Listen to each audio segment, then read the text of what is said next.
Hello guys, তোমরা সবাই কেমন আছো? আমি তো আজকে খুব হ্যাপি আছি, কারণ প্রায় 100 বছর পর আমি বিকালে আফটার অফিস কোথাও একটা ঘুরতে বেরোলাম। তো আজকে আমি আমার খুবই একটা ভালো ফ্রেন্ডের সাথে ঘুরতে বেরিয়েছিলাম। বিকালে একটু টাইম স্পেন্ড করব, আমরা খাওয়া দাওয়া করব তাই। তো আমি বেশ কিছুটা আগে চলে আসার কারণে আমি বসে বসে অপেক্ষা করছিলাম। আর দেখো আমরা কোথায় চলে এসেছি, সেটা হলো পাটুলি। এটা তো আমার খুবই একটা মোস্ট ফেভারিট জায়গা, যেখানে আমার মন ভালো থাকুক কি খারাপ থাকুক আমার আসতে খুবই পছন্দ। তো প্রায় আমি ৮ মাস আগে এখানে এসেছিলাম, তাও আমার খুবই কাছের একটা মানুষের সাথে। আর তারপরে আজকে আসা। তো দেখো আমরা সবার ফার্স্টে এসে নিয়ে নিয়েছিলাম ড্রাপস অফ হেভেন, আর যেটা আমি খাবো কি বলে একটা দোকান থেকে নিয়েছিলাম। আমি প্রায় এই দোকানটা থেকেই খাবার দাবার খাই।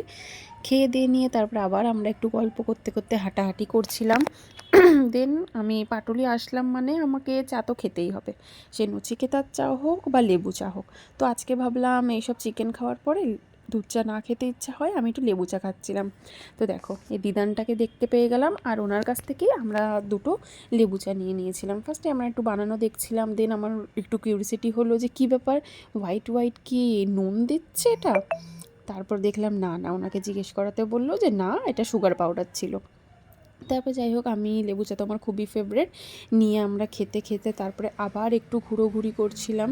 ঘুরতে ঘুরতে দেখো যেই জিনিসটা হলো, দেখার পরে আমার মনের বাচ্চামোটা আর আমি আটকে রাখতে পারি না, সেটা হলো এইগুলো দেখে আমার এখনও যেন মনে হয় একটু বায়না করি আর কেউ আমাকে একটু কিনে দিক। যাই হোক, বাদ দাও ওই সব কথা, ওটা ইগনোর করে আমি আবার চলে এসেছি খাবার দাবার খেতে। তো দেখো আবার আমি মোমো নিয়ে নিয়েছিলাম, আমরা উইংস নিয়ে নিয়েছিলাম, আমরা যাই নিচ্ছিলাম সব যদিও বা শেয়ার করে খাচ্ছিলাম। দেখো খেতে খেতে আমার চোখ চলে যায় এই ঝিলিমিলি বেলুনগুলোর দিকে। এই বেলুনগুলো আমি যেদিন থেকে দেখেছি আমার কিনতে ইচ্ছা করে। চাইলে আমি কিনতেই পারি, বাট আমি নিজে থেকে কিনতে চাই না। আমি চাই যাতে কেউ আমাকে পছন্দ করে জোর করে আমাকে এটা কিনিয়ে দিক। যাই হোক, ইগনোর দিস। তারপরে অনেকটা টাইম হয়ে যাওয়াতে আমরা একটু এত কিছু খাওয়া দাওয়া করার পরে হজম করা তো জরুরি, তাই আমরা একটু কোল্ড ড্রিঙ্কস খেয়ে নিই। খেয়ে আমরা বাড়ি ফিরি। আর বাড়ি ফেরার পথে আমি মায়ের জন্য চিকেন পপকর্ন নিয়ে আসি, কারণ মায়ের এটা খুবই পছন্দের।